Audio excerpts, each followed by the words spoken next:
പ്രകൃതിയുടെ പച്ചപ്പും സമൃദ്ധിയും ഏതൊരു നാടിന്റെയും ഐശ്വര്യമാണ്. എന്നാൽ ആ ഗ്രാമത്തിലെ സമൃദ്ധമായ കൃഷിയിടങ്ങളും കുതിച്ചൊഴുകുന്ന അരുവികളും വെറും പുറംമോടികൾ മാത്രമായിരുന്നു. ആ മനോഹരമായ ഗ്രാമത്തിന്റെ ആത്മാവ് ഭയത്തിന്റെ കറുത്ത നിഴലിലായിരുന്നു കഴിഞ്ഞിരുന്നത്. ഒരു വശത്ത് പച്ചവിരിച്ച പാടങ്ങളും മറുവശത്ത് ആകാശത്തോളം ഉയർന്നു നിൽക്കുന്ന രാജകൊട്ടാരത്തിന്റെ ഗോപുരങ്ങളും.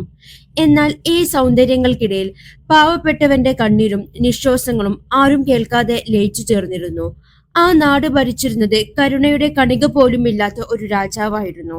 അദ്ദേഹത്തിന് കൂട്ടുനിന്നിരുന്നത് അഹങ്കാരത്തിന്റെ ആൾരൂപങ്ങളായ 3 പുത്രന്മാരും. രാജകുമാരന്മാരെ സംബന്ധിച്ചിടത്തോളം അധികാരം എന്നുള്ളത് മറ്റുള്ളവരെ പീഡിപ്പിക്കാനുള്ള ഒരു ഉപാധി മാത്രമായിരുന്നു. പാവപ്പെട്ട കൃഷിക്കാരോടും ആത്മീയതയിൽ അടിയുറച്ച് വിശ്വസിക്കുന്ന സത്യവിശ്വാസികളോടും അവർക്ക് കടുത്ത വിദ്വേഷമുണ്ടായിരുന്നു. കൊടും ചൂടിലും തണുപ്പിലും രാപ്പകൽ കഠിനാധ്വാനം ചെയ്യുന്ന തൊഴിലാളികൾക്ക് അർഹമായ കൂലി നൽകുന്നതിന് പകരം അവരെ ചാട്ടവാറുകൊണ്ട് നേരിടുന്നതിലായിരുന്നു ആ രാജകുമാരന്മാർ സന്തോഷം കണ്ടെത്തിയിരുന്നത്. ഓരോ പാവപ്പെട്ടവന്റെയും രക്തവും വിയർപ്പും വീണാണ് ആ ഗ്രാമത്തിലെ മണ്ണ് നനഞ്ഞിരുന്നത്. ഈ ക്രൂരതകൾക്കിടയിൽ ഗ്രാമത്തിന്റെ ഏറ്റവും ശാന്തമായ ഒരിടത്ത് ദാരിദ്ര്യത്തോടും വിശപ്പിനോടും പൊരുതി ജീവിച്ചിരുന്ന ഒരു കുടുംബമുണ്ടായിരുന്നു. ആ കൊച്ചു കുടിലിനുള്ളിൽ വിരിയുന്ന പ്രാർത്ഥനകൾ മാത്രമായിരുന്നു ആ പ്രദേശത്തെ ഏക ആശ്വാസം. അവിടെയാണ് സൈനബ എന്ന പെൺകുട്ടി വളർന്നത്.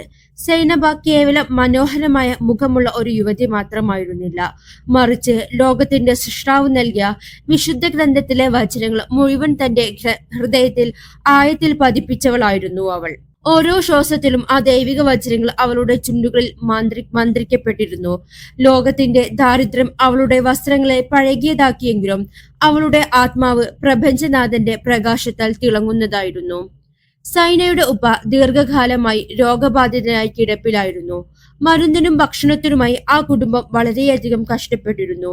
തന്റെ രോഗിയായ ഭർത്താവിനെ പരിചരിക്കാനും മകളെ സംരക്ഷിക്കാനും വേണ്ടി സൈനബയുടെ ഉമ്മ ആ രാജാവിന്റെ കൃഷിയിടത്തിൽ തന്നെ പണിക്കിറങ്ങി. പ്രായത്തിന്റെ അവശതകൾ മറന്ന് കത്തുന്ന വെയിലിൽ മണിക്കൂറുകളോളം അവർ മണ്ണിൽ പണിയെടുത്തു. വൈകുന്നേരം ലഭിക്കുന്ന തുച്ഛമായ ധാന്യമണികൾ കൊണ്ടുവേണമായിരുന്നു ആ കുടുംബത്തിന് അന്ന് രാത്രി വിശപ്പടക്കാൻ. ഒരു ദിവസം സന്ധ്യയാകാറായപ്പോൾ പണിക്കൂലിയായി ഉമ്മ രാജകുമാരന്മാരുടെ അടുത്തേക്ക് ചെന്നു. 3 രാജകുമാരന്മാരും തങ്ങളുടെ മുഖത്ത് അഹങ്കാരം വിരിയിച്ച് ഉയർന്ന ഇരിപ്പിടങ്ങളിൽ ഇരിക്കുകയായിരുന്നു. ഉമ്മ കൈകൂപ്പിക്കൊണ്ട് അപേക്ഷിച്ചു, കുമാരന്മാരെ, എന്റെ ഭർത്താവ് 3 ദിവസമായി പച്ചവെള്ളം പോലും ഇറക്കാതെ കിടപ്പിലാണ്. ഇന്ന് ചെയ്ത പണിക്കുള്ള കൂലി തന്നാൽ അല്പം ധാന്യം വാങ്ങി എനിക്ക് കഞ്ഞി വെക്കാമായിരുന്നു. ദയവായി തരണം. ഉമ്മയുടെ നിസ്സഹായാവസ്ഥ കണ്ടപ്പോൾ രാജകുമാരന്മാരുടെ ഉള്ളിൽ കരുണയല്ല, മറിച്ച് പരിഹാസമാണ് ഉയർന്നത്. മൂത്ത രാജകുമാരൻ തന്റെ കയ്യിലിരുന്ന ധാന്യക്കീഴിൽ നിന്ന് ഒരു പിടി ഗോതമ്പ് പുറത്തെടുത്തു. ഉമ്മയുടെ കണ്ണുകളിൽ ഒരു പ്രതീക്ഷയുടെ മിന്നലാട്ടം കണ്ടു. അവർ വിറയ്ക്കുന്ന കൈകൾ നീട്ടി. എന്നാൽ രാജകുമാരൻ അത് നൽകുന്നതിന് പകരം ഉമ്മയുടെ മുഖത്തു നോക്കി ഉറക്കെ ചിരിച്ചു. എന്നിട്ട് ആ ധാന്യമണികൾ താഴെ മണ്ണിലേക്കിട്ടു. ശേഷം തന്റെ കാലുകൾ കൊണ്ട് ആ ധാന്യമണികൾ മണ്ണിലിട്ട് ചവിട്ടി അരച്ചു. ഇതാണ് നിനക്കുള്ള കൂലി.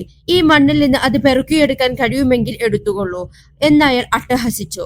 മറ്റ് 2 സഹോദരന്മാരും താലി അടച്ചുകൊണ്ട് ആ വൃദ്ധയെ പരിഹസിച്ചു. അപമാനിക്കപ്പെട്ട ആ വൃദ്ധ ഉമ്മ കണ്ണീരോടെ വെറും കൈയോടെ വീട്ടിലേക്ക് മടങ്ങി. അവരുടെ ഓരോ ചുവടും ഭാരമേറിയതായിരുന്നു. വീട്ടിലെത്തുമ്പോൾ സൈനബ വിളക്ക് തെളിച്ച് വിശുദ്ധ ഗ്രന്ഥം പാരായണം ചെയ്യുകയായിരുന്നു. ഉമ്മയുടെ കരച്ചിൽ കണ്ട സൈനബ ഓടി വന്ന് അവരെ കെട്ടിപ്പിടിച്ചു. നടന്ന കാര്യങ്ങൾ വിറയ്ക്കുന്ന ശബ്ദത്തോട് ഉമ്മ വിവരിച്ചു. ആ കുടുംബത്തിന്റെ വേദന ആ കൊച്ചു വീടിന്റെ ചുവരുകളിൽ പ്രതിധ്വനിച്ചു. എന്നാൽ സൈനബ തളർന്നില്ല. അവൾ തന്റെ ഉമ്മയുടെ കണ്ണുനീർ തുടച്ചുകൊണ്ട് അജജലമായ വിശ്വാസത്തോടെ പറഞ്ഞു, ഉമ്മ, വിഷമിക്കരുത്. സൃഷ്ടാവായ ദൈവം എല്ലാം കാണുന്നുണ്ട്. നീതിമാന്റെ കണ്ണ് ഒരിക്കലും ഉറങ്ങുന്നില്ല. ഈ ലോകത്ത് ശക്തിയുള്ളവർക്ക് അഹങ്കരിക്കാം, പാവപ്പെട്ടവരെ ചവിട്ടി മതിക്കാം. എന്നാൽ ഓർക്കുക, കാലം തിരിഞ്ഞുമറിയും. ഈ അനീതികൾക്കൊന്നും ദൈവം കൂട്ടുനിൽക്കില്ല. നമ്മുടെ ക്ഷമക്ക് സൃഷ്ടാവ് വലിയ പ്രതിഫലം നൽകുക തന്നെ ചെയ്യും. ആ രാജകുമാരന്മാരുടെ അഹങ്കാരത്തിന് ദൈവം വറുതി വരുത്തുന്ന ഒരു ദിവസം വരിക തന്നെ ചെയ്യും. സൈനബയുടെ വാക്കുകളിൽ ഒരു വലിയ സത്യം അടങ്ങിയിരുന്നു. ആ രാത്രിയിൽ ആ കുടുംബം പട്ടിണിയാണെങ്കിലും അവരുടെ ഹൃദയങ്ങളിൽ പ്രപഞ്ചനാഥനുള്ള വിശ്വാസത്തിന്റെ വെളിച്ചം നിറഞ്ഞു നിന്നു. ആ ഗ്രാമത്തിലെ മറ്റു പാവപ്പെട്ടവർക്കും സൈനബ് ഒരു തണലായിരുന്നു. അനീതികൾക്കെതിരെ നേരിട്ട് പോരാടാൻ അവർക്ക് കഴിയില്ലായിരിക്കാം, പക്ഷേ അവരുടെ പ്രാർത്ഥനകൾ ആകാശത്തോളം ഉയരമുള്ളതായിരുന്നു. ആ അഹങ്കാരികളായ ഭരണാധികാരികളുടെ നാശത്തിന് തുടക്കം കുറിക്കുന്ന നിമിഷങ്ങൾ അദൃശ്യമായി അടുത്തു വരികയായിരുന്നു. പ്രപഞ്ചത്തിലെ ഏതൊരു അധികാരവും വിധിക്ക് മുന്നിൽ നിസ്സാരമാണെന്ന് തെളിയിക്കപ്പെടുന്ന നിമിഷങ്ങൾ ഉണ്ടാകാറുണ്ട്. അത്തരമൊരു സായാഹ്നമായിരുന്നു അത്. അസ്തമയ സൂര്യന്റെ കനകപ്രഭയേറ്റ് ഗ്രാമത്തിലെ പാടശേഖരങ്ങൾ സ്വർണ്ണ നിറത്തിൽ തിളങ്ങി നിൽക്കുകയായിരുന്നു. തന്റെ അധികാരത്തിന്റെ ഗർവ് തലയ്ക്കു പിടിച്ച രാജാവ് പട്ടുവസ്ത്രങ്ങൾ അണിഞ്ഞ് ആഭരണങ്ങൾ വെട്ടിത്തിളങ്ങുന്ന കുതിരപ്പുറത്ത് തന്റെ കൃഷിയിടങ്ങളിലൂടെ സഞ്ചരിക്കുകയായിരുന്നു. തന്റെ പാദത്തിനിടയിൽ ചതഞ്ഞരയുന്ന മണ്ണിനും ആ മണ്ണിൽ വിയർപ്പൊഴുക്കുന്ന മനുഷ്യർക്കും യാതൊരു വിലയും കൽപ്പിക്കാതെ ആ ഭരണാധികാരി വിധി തനിക്കായി കാത്തുവെച്ച കെണി തിരിച്ചറിഞ്ഞില്ല. പെട്ടെന്നാണ് ആ അനിഷ്ടം സംഭവിച്ചത്. പുല്ലുകൾക്കിടയിൽ ഒളിച്ചിരുന്ന അതീവ മാരകമായ ഒരു കറുത്ത സർപ്പം മിന്നൽ വേഗത്തിൽ രാജാവിന്റെ കാലിൽ ആഴ്ന്നിറങ്ങി. അതിന്റെ വിഷം നിമിഷങ്ങൾക്കുള്ളിൽ രക്തത്തിലേക്ക് പടർന്നു. വേദന കൊണ്ട് പുളഞ്ഞ രാജാവിനെ ഭടന്മാർ താങ്ങിപ്പിടിച്ച് കൊട്ടാരത്തിലെത്തിക്കുമ്പോഴേക്കും അദ്ദേഹത്തിന്റെ ശരീരം തളർന്നു തുടങ്ങിയിരുന്നു. കൊട്ടാരത്തിന്റെ ഉന്നതങ്ങളിൽ ആഹാകാരങ്ങൾ ഉയർന്നു. രാജ്യത്തെ ഏറ്റവും പ്രഗത്ഭരായ വൈദ്യന്മാരും മന്ത്രവാദികളും ഹക്കീമാരും ഒരുപോലെ അവിടേക്ക് ഒഴുകിയെത്തി. എന്നാൽ ആർക്കും ആ വിഷത്തിന്റെ വേഗതയെ തടയാൻ കഴിഞ്ഞില്ല.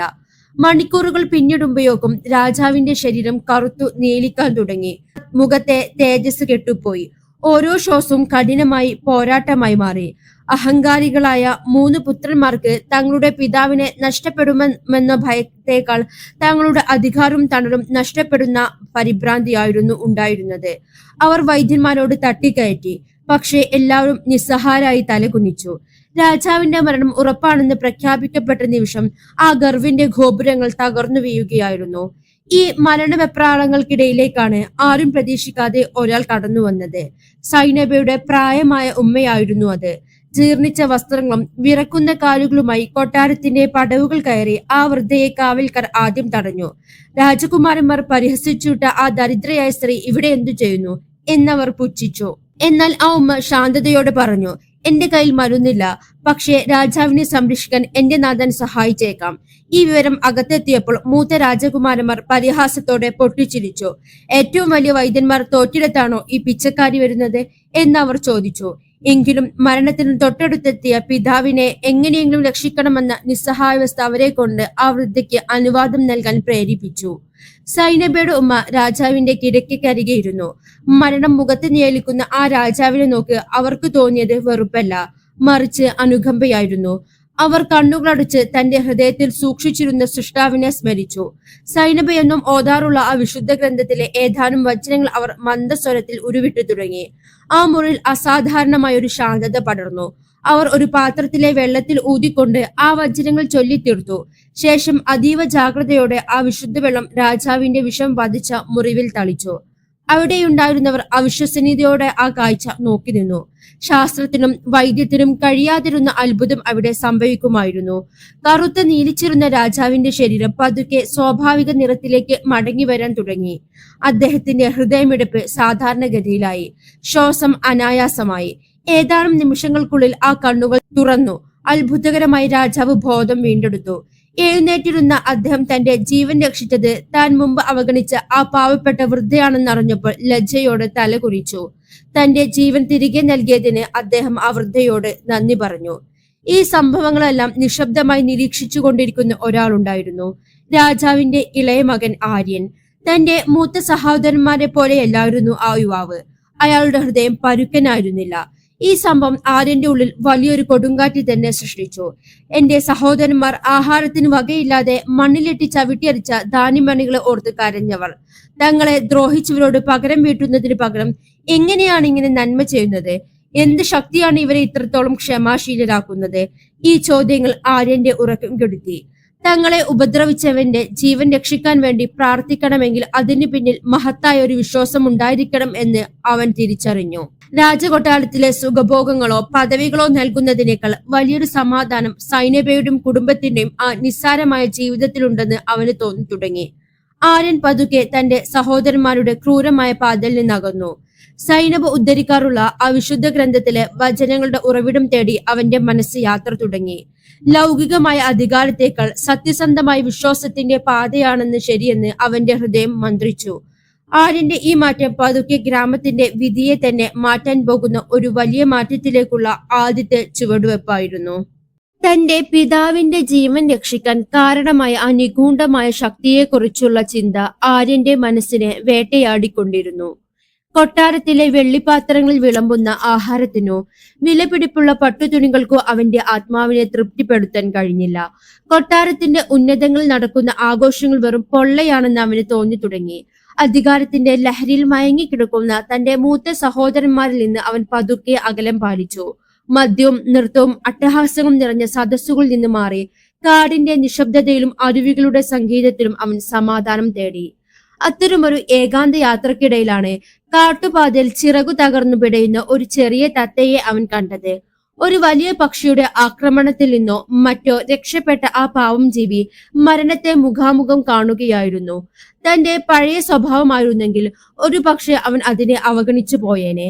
എന്നാൽ സൈനബയുടെ ഉമ്മ കാണിച്ചു തന്ന ആ വലിയ കരുണയുടെ പാഠം അവന്റെ ഉള്ളിൽ ഒരു വെളിച്ചമായി മാറിയിരുന്നു. ആര്യൻ ആ പക്ഷിയെ കയ്യിലെടുത്തു.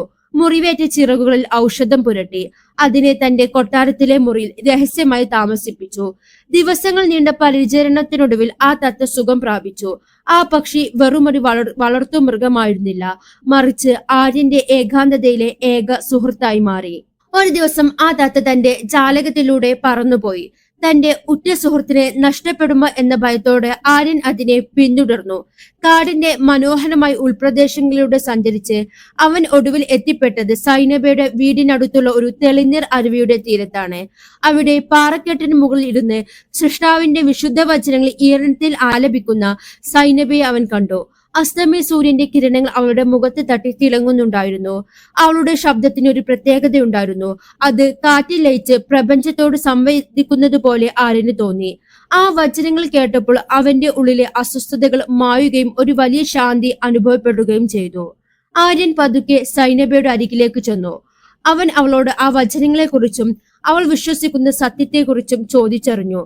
സൈനബ ഒട്ടും ഭയമില്ലാതെ പ്രപഞ്ചനാഥന്റെ മഹത്വത്തെക്കുറിച്ചും മനുഷ്യൻ പാലിക്കേണ്ട നീതിയെക്കുറിച്ചും അവന് വിവരിച്ചു കൊടുത്തു. ഓരോ ദിവസവും അവർ ആ അരുവിയുടെ തീരത്ത് കണ്ടുമുട്ടി. ആര്യൻ ഒരു ശിഷ്യനെ പോലെ സൈനബയിൽ നിന്ന് ജീവിതത്തിന്റെ വലിയ പാഠങ്ങൾ പഠിച്ചു. അഹങ്കാരത്തിന്റെ ആ പഴയ കവചം അവനിൽ നിന്ന് അഴിഞ്ഞു വീണു. അവൻ ആഡംബരങ്ങൾ വെടിഞ്ഞ് ഒരു സാധാരണക്കാരനായി മാറാൻ തീരുമാനിച്ചു. സൈനബയുടെ ജീവിതത്തിലും ലാളിത്യത്വവും വിശ്വാസവും അവനെ വല്ലാതെ ആകർഷിച്ചു. ഒടുവിൽ സത്യവിശ്വാസത്തിന്റെ പാത തിരഞ്ഞെടുത്ത ആര്യൻ സൈനബയെ തന്റെ ജീവിത പങ്കാളിയാക്കാൻ തീരുമാനിച്ചു. ആ ഗ്രാമത്തിലെ ഒരു വലിയ ഗുരുവര്യന്റെ സാന്നിധ്യത്തിൽ തികച്ചും ലളിതമായ ചടങ്ങുകളോടെ അവർ വിവാഹിതരായി. ലോകത്തിന്റെ കണ്ണിൽ അവൻ ഒരു രാജകുമാരനും അവൾ ഒരു പാവപ്പെട്ട പെൺകുട്ടിയുമായിരുന്നു. എന്നാൽ ആത്മീയമായ അവർ ഒരേ പാതയിലെ സഞ്ചാരികളായിരുന്നു. തന്റെ പിതാവിനെയും സഹോദരന്മാരെയും ഈ വിവരം അറിയിക്കണമെന്നും അവരിലും മാറ്റം വരുത്താൻ തനിക്ക് കഴിയുമെന്നും ആര്യൻ വിശ്വസിച്ചു. എന്നാൽ കൊട്ടാരത്തിലെ അവസ്ഥ മറിച്ചായിരുന്നു. ആര്യൻ ഒരു മുസ്ലിം പെൺകുട്ടി വിവാഹം കഴിച്ചു വന്ന വാർത്ത കാട്ടുതീ പോലെ കൊട്ടാരത്തിൽ പടർന്നു. മൂത്ത സഹോദരന്മാർക്ക് ഇത് സഹിക്കാവുന്നതിനും അപ്പുറമായിരുന്നു. തങ്ങളുടെ ഉന്നതമായ കുലത്തിന് ഒരു പാവപ്പെട്ട പെൺകുട്ടി അപമാനമാണ് എന്ന് അവർ മുറ വിളിച്ചുകൂട്ടി. രാജാവിനെ അവർ ആര്യനെതിരെ തിരിക്കാൻ ശ്രമിച്ചു. എന്നാൽ പുറമെ അവർ ശാന്തത നടിച്ചു. നമുക്ക് അവരെ സ്വീകരിക്കാം, ആഘോഷപൂർവ്വം കൊട്ടാരത്തിലേക്ക് ആനയിക്കാം എന്നവർ കപടമായ സ്നേഹത്തോടെ ആര്യനോട് പറഞ്ഞു. യഥാർത്ഥത്തിൽ വഞ്ചനയുടെ ഒരു ഭീകരമായ വല അവർ നെയ്തു കഴിഞ്ഞിരുന്നു. ആരെയും സൈനബയും ഇല്ലാതാക്കാനുള്ള ആസൂത്രിതമായ നീക്കമായിരുന്നു അത്. മനുഷ്യർക്ക് തിരിച്ചറിയാൻ കഴിയാത്ത ഈ ചതി ചെറിയ തത്ത മനസ്സിലാക്കുന്നുണ്ടായിരുന്നു. ആ പക്ഷി ആര്യന്റെ തോളിന് മുകളിൽ ഇരുന്ന് നിർത്താതെ കരയാനും ആംഗ്യങ്ങൾ കാണിക്കാനും തുടങ്ങി. വരാനിരിക്കുന്ന വിപത്തിനെ കുറിച്ച് അത് തന്റെ ഉടമയ്ക്ക് മുന്നറിയിപ്പ് നൽകുകയായിരുന്നു. എന്നാൽ തന്റെ സഹോദരന്മാരുടെ ഉള്ളിലെ ഇരുട്ടിനെ കുറിച്ച് അറിയാത്ത നിഷ്കളങ്കനായ ആര്യൻ വിചാരിച്ചത് തത്ത സന്തോഷം കൊണ്ട് ചീറുകയാണെന്നാണ്. വഞ്ചനയുടെ ആ കറുത്ത നിഴലുകൾ പതുക്കെ ഗ്രാമത്തെ മൂടാൻ തുടങ്ങുകയായിരുന്നു. മനുഷ്യ ഹൃദയങ്ങളിലെ പക പത്തി വിടർത്തിയാൽ അത് എത്രത്തോളം ഭീകരമാകുമെന്ന് തെളിയിക്കുന്ന നിമിഷങ്ങളായിരുന്നു പിന്നീട് അരങ്ങേറിയത്. ആര്യന്റെയും സൈനബയുടെയും വിവാഹ വാർത്ത കൊട്ടാരത്ത് പ്രകമ്പനം കൊള്ളിച്ചെങ്കിലും പുറമെ ശാന്തമായൊരു സമുദ്രം പോലെ അഭിനയിക്കാൻ രാജാവിനും മറ്റ് 2 പുത്രന്മാർക്കും കഴിഞ്ഞു. ആര്യനെ വിശ്വസിപ്പിക്കാൻ വേണ്ടി അവർ സ്നേഹത്തിന്റെ മുഖം മൂടി അണിഞ്ഞു. മകനെ, നീ തെരഞ്ഞെടുത്ത വഴിയിൽ ഞങ്ങൾ സന്തുഷ്ടരാണ്. നിന്റെ വധുവിനെ ഈ കൊട്ടാരത്തിലെ മഹാറാണിയായി ഞങ്ങൾ തന്നെ സ്വീകരിക്കും എന്ന രാജാവിന്റെ വാക്കുകൾ കേട്ടപ്പോൾ ആര്യൻ ആനന്ദാശ്രുക്കൾ പൊഴിച്ചു. തന്റെ കുടുംബത്തിലും മറ്റും വന്ന മാറ്റം അവനെ നിഷ്കളങ്കമായി വിശ്വസിച്ചു. സൈനബയെ ആനയിക്കാൻ വലിയൊരു സംഘം സജ്ജമായി. കുതിരകളും പല്ലക്കുകളും വാദ്യമേളങ്ങളുമായി അവർ സൈനബയുടെ കൊച്ചുകൂര ലക്ഷ്യമാക്കി നീങ്ങി. എന്നാൽ ഈ ആഘോഷങ്ങൾക്കെല്ലാം പിന്നിൽ മരണത്തിന്റെ തണുപ്പുള്ള ഒരു ഗൂഢാലോചന ഉണ്ടായിരുന്നു എന്ന് ആര്യൻ